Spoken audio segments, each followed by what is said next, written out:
every woman needs to be respected, regardless how she looks, if she gained weight. You know, no one wants to have a nickname like that. Having said that, being a Miss Universe, you know, we know what the role entails. We know we need to be healthy, and you know, we have every possible help for us to be so. You know, we have personal trainers, we have nutritionists. That's every possible help for us to be so. You know, we have personal trainers, we have nutritionists, etc. So yeah, so you know, Miss Universe is a brand, and etc. So yeah, so you know, Miss Universe is a brand, and they quite like you to follow what's within their sort of brand ethos. Right. But it's not about the weight where this conversation is, of course. It's about the words that he used. And and as you said, every woman needs to be respected. What would your reaction have been if you had been called those words while working with the Miss Universe organization?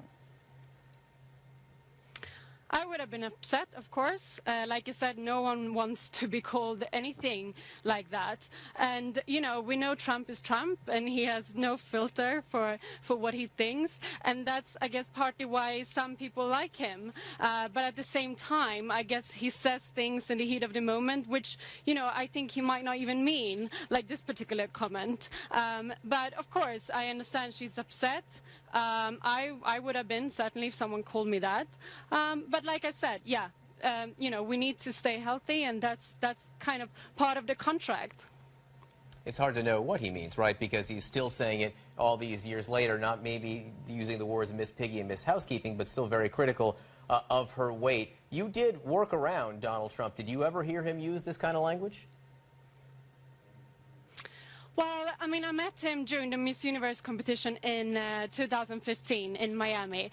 And, you know, he was there for a good week or so, and he was very nice to everyone.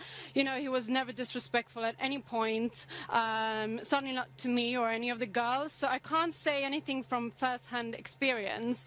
They treated us very nicely. You know, we were very well looked after, and so I can't say that he said anything inappropriate at that time. We know, of course, you can't vote in this election, but from your personal experiences you've had with Donald Trump, and what you've seen in this election, do you think he would make a good president? Well, it's tough to say. I mean, he's obviously a good businessman. He's done well in his life. You know, you have to admire him for his achievements. I watched the debate a little bit. I mean, it was sort of 3 a.m. Swedish time. Right. And I think they both have some good points. You know, I think I have huge admiration for Hillary standing her ground there and being so composed and so prepared. And, you know, I think they both have some good points. And, you know, no matter who wins, it's going to be a huge historical moment for America, and ultimately, of course, it will affect all of us. Right. But I'll have to leave that to America to decide who's going to win.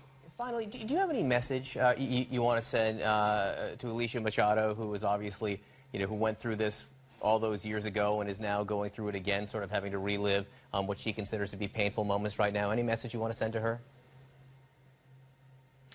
Well, like I said, I'm sorry, of course, that she had to hear some negative comments about her. But ultimately, I think this title of Miss Universe 1996 is a massive thing. And it's obviously a platform she's been able to use very well for her career. And I also understand she's a successful activist, etc. And, of course, a platform like Miss Universe, which I guess ultimately Donald gave her, you know, is a massive thing. And you can do a huge amount of good with it. So I guess in a way she is who she is because of that platform, and so am I.